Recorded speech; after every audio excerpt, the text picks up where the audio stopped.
अस्सलाम वालेकुम। Today's my topic about blood sugar के हवाले से है।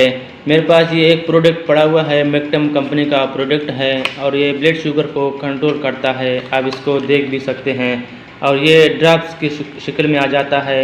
मैं आपको अंदर से खोल के भी दिखाता हूँ और ये ड्रॉप की शक्ल में आ जाता है और ये मेक्टम कंपनी का प्रोडक्ट है और ये ब्लड शुगर को कंट्रोल करता है। तो सबसे पहले ये आप समझ लें, ये आप जान लें कि ब्लड शुगर है क्या और ब्लड शुगर किस वजह से फैलता है और ब्लड शुगर का फैलने की अलामतें और उसकी वजूहात, और बाद में मैं आपको ट्रीटमेंट बताऊंगा। तो सबसे पहले आप ये जान लें कि ब्लड शुगर होता क्या है और ब्लड शुगर होने की वजूहात और उसकी अलामतें क्या हैं, वो भी मैं आपको बताऊंगा। तो बराए मेहरबानी ब्लड शुगर के बारे में समझने के लिए और इस ड्रॉप्स के बारे में समझने के लिए आप मेरे इस वीडियो को आखिर तक देखें और आज़म मेडिकल यूट्यूब चैनल को सब्सक्राइब करें, क्योंकि मैं हर रोज़ नए मेडिसिन के बारे में, हर रोज़ नए डायग्नोसिस के बारे में, हर रोज़ नए मेडिसिन के बारे में आपके लिए वीडियोस अपलोड करता हूं। तो सबसे पहले आप ये जान लें कि ब्लड शुगर होता क्या है और ब्लड शुगर के सिम्टम्स और उसकी वजूहात, उसकी अलामतें और ये इसके सिम्टम्स क्या हैं। तो सबसे पहले आप ये जान लें कि ब्लड शुगर क्यों होता है, किस वजह से होता है। नंबर एक के एक सेहतमंद इंसान का नॉर्मल जो ब्लड शुगर है वो 180 से लेकर 240 और 260 और 280 से ज़्यादा हो तो समझ लें कि आपको ब्लड शुगर है।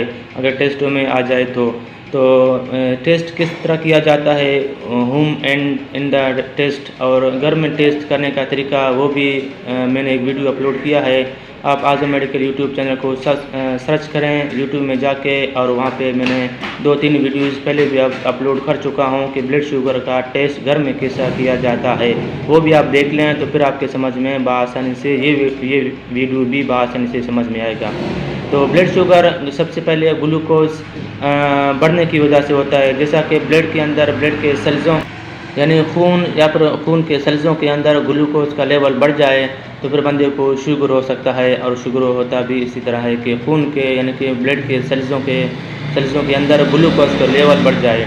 और इसके बाद है फिर पैनक्रियाटाइटिस यानी कि पित्ते का बढ़ जाने की वजह से या फिर पित्ते में ख़राबी या फिर पैनक्रियाज डिजीज़ या फिर पैनक्रियाज इन्फ्लामेशंस की वजह से, दो पैनक्रियाज की ख़राबी की वजह से बंदे को शुगर होता है। क्योंकि पैनक्रियाज इंसुलिन प्रोड्यूस करता है, इंसुलिन बनाता है और हमारे खुराक को डाइजेशन करता है, हजमा करता है।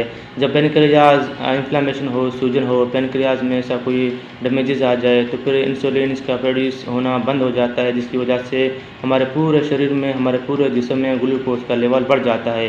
क्योंकि जो भी हम खुराक खाएँ, मीठी खुराक खाएँ, वो पैनक्रियाज जो है बॉयल बनाता है और इंसुलिन बनाता है और हमारे खून के सेल्सों के अंदर ग्लूकोज के लेवल को बढ़ने नहीं देता।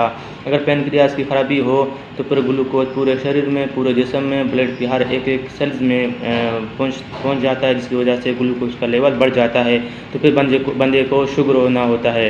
और इसके बाद जो है औरतों में जब पेट में बच्चा हो, औरतों जब अपने पेट में बच्चे को जन्म देता हो उस वक़्त जो है औरतों का ब्लड प्रेशर भी हाई होता है और औरतों को ब्लड शुगर भी हो जाता है। शुगर यानी कि खून के अंदर शुगर का लेवल बढ़ जाता है।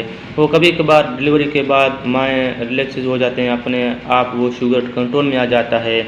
और कुछ माँ ऐसे होते हैं जो मीठे खुराक ज़्यादा खाते हैं और चटपटी फैट्स वाले, चर्बी वाले खुराक ज़्यादा खाते हैं, जिसकी वजह से कुछ माँ ऐसे होते हैं जो अपने पेट में बच्चे को जन्म देते वक्त इंसुलिन वाले इंजेक्शन्स, वैक्सीनेशन, हिफाजती इंजेक्शन को उन्हें लगवाते हैं, जिसकी वजह से उन्हें शुगर का खदशा ज़्यादा होता है।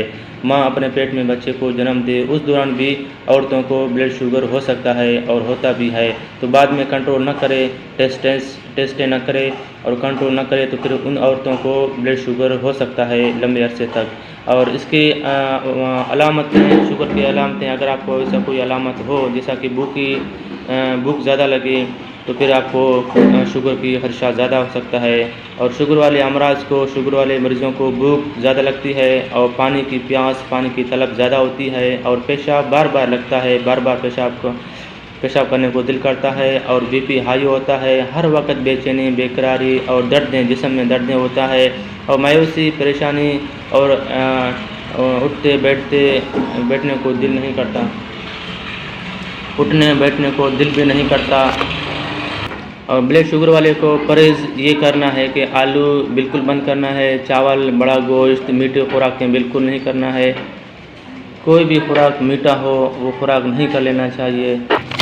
कोई भी मीठा खुराक हो बिल्कुल बंद करना है। मीठे चॉकलेटें, मीठे बिस्किटें और मीठे खुराक कोई भी हो, कोई भी खुराक मीठे से बना हो या फिर जो है शक्कर से बना हो, वो खुराक बिल्कुल आपको बंद कर लेना चाहिए। मीठे चालियाँ, मीठे खुराकें आपको नुकसानदेह हो सकते हैं।